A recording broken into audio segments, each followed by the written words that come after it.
Hello friends, welcome back to my YouTube channel. कैसे हैं आप सब? आई होप कि आप लोग अच्छे होंगे और साथ ही साथ अपना अपना पढ़ाई भी अच्छे तरीके से कर रहे होंगे।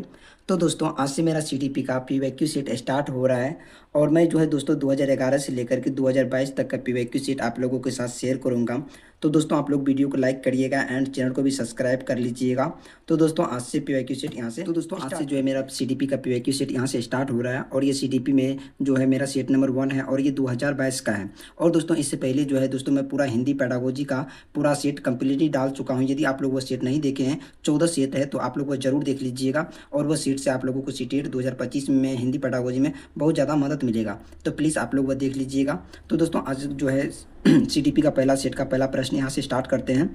तो दोस्तों, आप लोग वीडियो को लास्ट तक जरूर देखिएगा।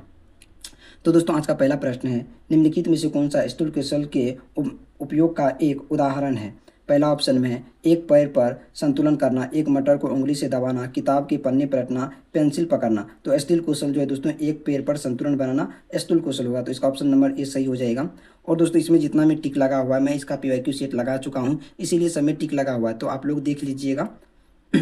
और दोस्तों, उसके बाद दूसरा प्रश्न है, विकासात्मक परिवर्तन किसका परिमाण है? आनुवांशिकता और पर्यावरण परिस्थिति का अनूठा संयोग, किसी व्यक्ति का केवल। इसमें केवल जैसे ही लगाए तो ये ऑप्शन तो बिल्कुल गलत हो जाएगा और इसमें भी केवल लगा हुआ, केवल नेगेटिव वर्ड्स होता है। और यदि दोस्तों आप लोगों को पॉजिटिव और नेगेटिव वर्ड्स चाहिए तो आप लोग कमेंट कर दीजिएगा, तो मैं आप लोगों के लिए एक पॉजिटिव और वर्ड्स पूरा कंप्लीट लेकर आऊँगा।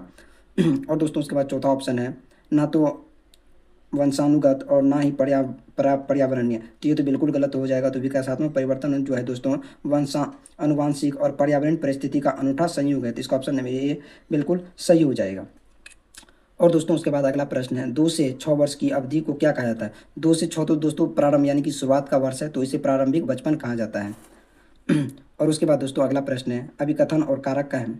तो अभिकथन ए में है, शहर में बच्चों को बहुत सारा खेल उन रियलिटी टीवी शो पर आधारित होता है जो वो देखते हैं। और कारण है, कहते इन दोनों परिवार और साथियों के अलावा मीडिया बच्चों के समाजीकरण का एक महत्वपूर्ण माध्यम बनता जा रहा है। तो ये बिल्कुल सही बात है। तो ए और आर जो है दोनों सही है, ए भी सही है और आर भी सही है, लेकिन आर सही व्याख्या एक ही कर रहा है, आर जो है सही व्याख्या एक का कर रहा है। अब जो है दोस्तों अभिकथन और कारण से रिलेटेड सीटेट में जो बहुत सीटेट क्वेश्चन पूछने लगा है, तो ये क्वेश्चन पर आप लोग अच्छे से ध्यान देकर देखिएगा। तो इसका ऑप्शन नंबर ए बिल्कुल सही हो जाएगा। और उसके बाद दोस्तों अगला प्रश्न पियाजे से, पियाजे द्वारा अधिगम को सुगम बनाने के लिए निम्नलिखित में से कौन से कारक महत्वपूर्ण माने जाते हैं? पहला, शिक्षण की गतिशीलता, विविध सामग्री का प्रावधान, मध्य स्तरीय नवीन अनुभव प्रदान करना। और चौथा, सकारात्मक और नकारात्मक पूर्वानुमान सुनिश्चित करना। तो पियाजे का अधिगम का सुगम नियम जो है दोस्तों वह शिक्षण की गतिशीलता, विविध सामग्री पर प्रावधान, मध्य स्तरीय नवीन अनुभव प्रदान करना। तो इसका ऑप्शन नंबर ए, बी और सी तीनों सही हो जाएगा। और उसके बाद दोस्तों अगला प्रश्न है, किस स्तर पर बच्चों में अपने आसपास की दुनिया के बारे में एक जीववादी दृष्टिकोण होता है और वे मानते हैं कि पेड़ पौधे और चलते हुए बादलों को लुढ़कते पत्थरों की मसाई एवं इरादे हो सकते हैं?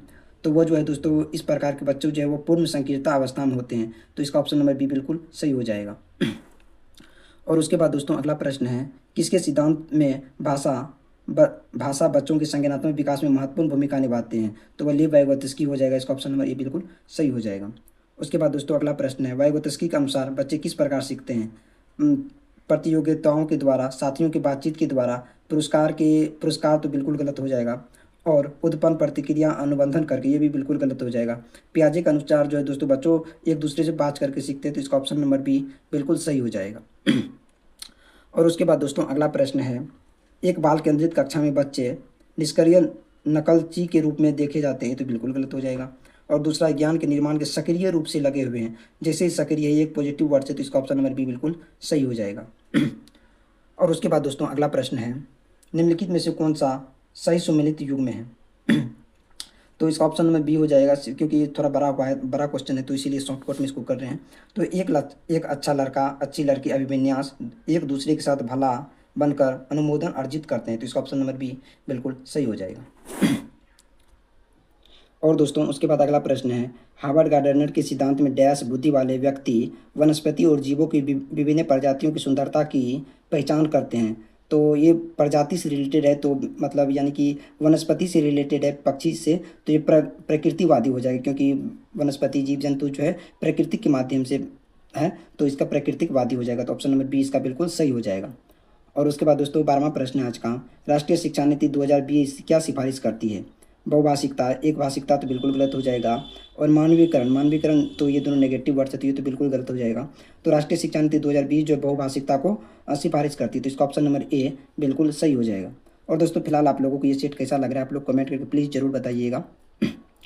और उसके बाद दोस्तों अगला प्रश्न है, एक शिक्षिका यह धारणा रखती है कि लड़के अधिक बुद्धिमान, जोखिम लेने वाले होते हैं और लड़कियां आज्ञाकारी और ईमानदार होते हैं और इसके अनुसार व्यवहार करती है, यह किसका उदाहरण है? ये तो बिल्कुल जनरल पक्षपात का है, तो इसका ऑप्शन नंबर ए बिल्कुल सही हो जाएगा। और दोस्तों उसके बाद अगला प्रश्न है अभिकथन और कारण का है। तो पहला अभिकथन है, शिक्षकों को बच्चों का आकलन करने के लिए विभिन्न प्रकार की आकलन तरीकों विविध विधियों का प्रयोग करना चाहिए, तो बिल्कुल सही है। और कारण है, कहते कोई भी एक मूल्यांकन तकनीक बच्चों की प्रगति और विकास के क्षेत्र के बारे में जानकारी प्रदान करने में सक्षम नहीं है। तो इसका जो है दोस्तों अभिकथन ए और आर जो है दोनों सही है। आर जो है ए की सही व्याख्या कर रहा है, तो इसका ऑप्शन नंबर ए बिल्कुल सही हो जाएगा। और दोस्तों आज का हिंदी CDP का जो 15वां प्रश्न है, निम्नलिखित में से कौन सी स्थिति सीखने के लिए आकलन को नहीं दर्शाता है? तो सीखने के आकलन को जो है नहीं दर्शाता है, इसमें बोल रहा नहीं, तो नहीं का नेगेटिव मतलब कौन इसमें गलत है उसको ताकना है। तो इसमें दिया हुआ तुलना, तुलना तो नेगेटिव वर्ड्स होता है, तो ये तो बिल्कुल गलत हो जाएगा। तो इसका ऑप्शन नंबर सी बिल्कुल सही हो जाएगा, क्योंकि इसमें बोल रहा नहीं तो नहीं का नहीं। और दोस्तों ये आज जो था ये CDP सीट नंबर 1 का ये पहला सीट था, और इसका मैंने 15 क्वेश्चन अभी करा दिया हूँ, और रोज़ 15-15 POQ क्वेश्चन डालूंगा। और फिलहाल आप लोगों को ये सेट कैसा लगा आप लोग कमेंट करके जरूर बताइएगा। तब तक के लिए बाय, लाइक एंड सब्सक्राइब।